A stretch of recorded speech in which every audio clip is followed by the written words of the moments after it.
अपनी आन बान शान पर अपने प्राणों को न्योछावर कर दुश्मन के इरादों को विफल करने में सफल हुए हैं। ऐसी ही केंद्रीय रिजर्व पुलिस बल की एक टुकड़ी ने पूरी पाकिस्तानी ब्रिगेड को परास्त कर भारत के कच्छ प्रांत पर कब्जा करना पाकिस्तानी सेना का एक ऐसा ख्वाब था जिसे वो हर हाल में पूरा करने को बेताब थी। मगर सरहद के इस पार स्थित सीआरपीएफ की सरदार पोस्ट उसके मंसूबों के रास्ते में सबसे बड़ी बाधा थी।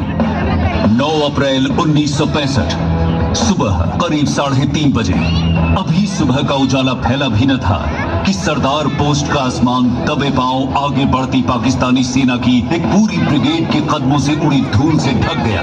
भनक पड़ते ही गश्त पर निकली 2वीं बटालियन के जवानों की टुकड़ी और पोस्ट पर तैनात जवान सतर्क हो गए। हमले का फौरन जवाब दिया गया और आगे बढ़ती पाकिस्तानी फौज के पांव वहीं थम गए।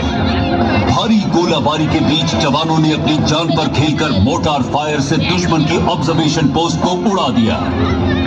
घटते एमिनिशन और अपने से संख्या में बहुत बड़ी पाकिस्तानी सेना को आगे बढ़ते देख एक रणनीति के तहत सरदार पोस्ट से फायर रोक दिया गया। दुश्मन ये सोचकर आगे बढ़ता रहा कि उसकी फायरिंग से सरदार पोस्ट पर मौजूद सभी लोग या तो मर गए हैं या घायल हो गए हैं। मगर पाकिस्तानी सेना के नजदीक आते ही सरदार पोस्ट से फायर खोल दिया गया। योजना कामयाब रही और इस अचानक हमले से पाकिस्तानी सेना के पांव उखड़ गए। बहादुरी से लड़ते हुए सरदार पोस्ट के जवान न केवल क्रॉस फायरिंग में फंसी अपनी रात्रि गश्त पार्टी को सुरक्षित निकालने में कामयाब रहे, बल्कि पोस्ट पर खत्म हो रहे एमिनिशन के बावजूद पाकिस्तानी फौज को तब तक रोकने में कामयाब रहे जब तक कि पास की टाक पोस्ट से और एमिनिशन और मदद नहीं आ गई। बेहद मुश्किल स्थितियों में लड़ते हुए 2वीं बटालियन के जवान पूरी पाकिस्तानी ब्रिगेड को शाम 5 बजे तक पूरे 14 घंटे तक रोके रहे जब तक भारतीय सेना की टुकड़ियां वहां पहुंच नहीं गई।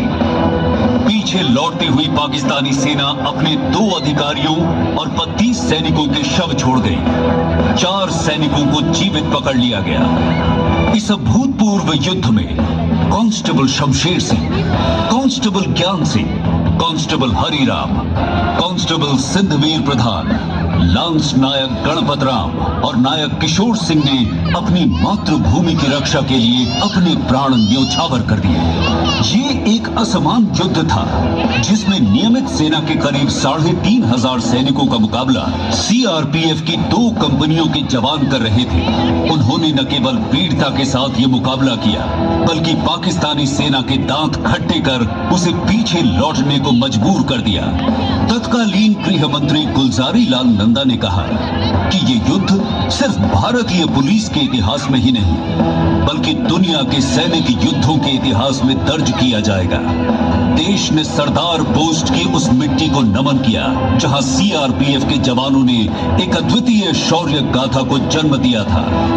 ये पहला मौका नहीं था जब सीआरपीएफ के जवानों ने अपनी बहादुरी और जांबाजी का परिचय दिया हो। इससे पहले चीनी सीमा से सटे हॉट स्प्रिंग्स में 21 अक्टूबर 1959 को चीनी सैनिकों की एक टुकड़ी के साथ लड़ते हुए सीआरपीएफ के 10 वीर जवानों ने मातृभूमि की रक्षा में अपने प्राणों का सर्वोच्च बलिदान देकर अपना नाम शौर्य वीरता के इतिहास में हमेशा के लिए दर्ज कर लिया। इन वीरों की शहादत को पूरे देश के पुलिस बल हर साल पुलिस स्मारक दिवस के रूप में मनाते हैं। ये दोनों घटनाएं सीआरपीएफ के इतिहास में मील के पत्थर साबित हुई। सीआरपीएफ को देश के सबसे बड़े अर्धसैनिक बल होने का गर्व प्राप्त है। देशभक्ति के जिस जज्बे ने एक पूरी पाकिस्तानी ब्रिगेड को खदेड़ दिया था, वो जज्बा, अनुभव, कौशल समय की कसौटी पर तपकर और प्रखर हो उठा है। अब तक बल के 2184 रणबांकुरों की शहादत तथा सर्वाधिक मेडलों से अलंकरण प्रमाण है देश की एकता और अखंडता की रक्षा करते हुए मर मिटने के केंद्रीय रिजर्व पुलिस बल के संकल्प का।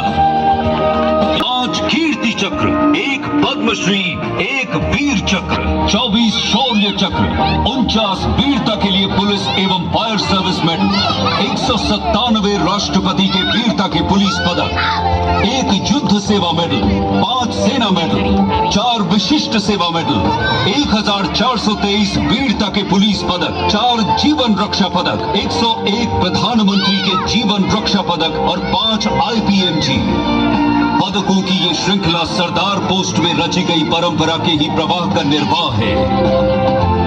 ये देश की प्रतिष्ठा के प्रति हमारी प्रतिज्ञा और उसकी रक्षा के लिए हमारी प्रतिबद्धता और संकल्प के प्रतीक भी है।